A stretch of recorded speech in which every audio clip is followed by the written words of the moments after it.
Welcome back to FDM Academy. Today I want to talk about our patient, the expert. Many times in medicine, we hear different caveats as to listen to the patient, they'll tell you what's wrong.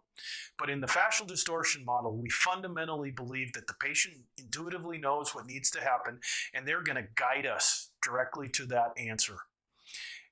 Every time I teach, I emphasize the point that patient is the expert. This is one of the caveats, the tenets of FDM.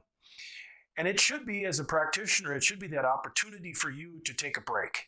Honestly, having worked in the family practice setting, in the walk-in clinic urgent care setting, taking the opportunity to listen to your patient and let them guide you to help them actually takes a lot of the stress off of you as the practitioner.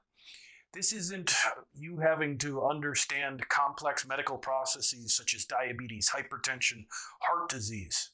This is about listening to your patient, thinking in the language of the FDM, thinking in the model, having them guide you to the problem, addressing the problem, and repeat. The patient will continually guide us through that intuitive body language, gesture, verbal description, and if you're able to listen to your patients, you will appreciate more and more that the patient is the expert.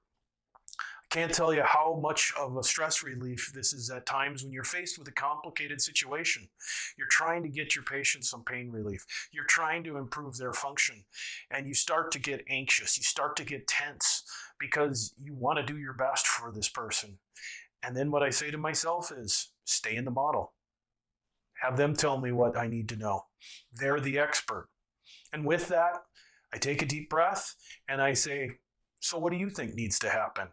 And inevitably, I can click into my FDM consciousness and just follow their gestures, follow their body language, and let them guide me to the ways that I can help them the best. So I really encourage you to constantly keep in mind that the patient is the expert. Use it as an opportunity to put your ego aside. Listen to what they think. Listen to how they think they'll get better.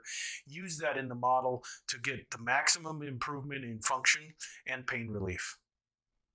Thank you for joining me, and until next time, stay in the model.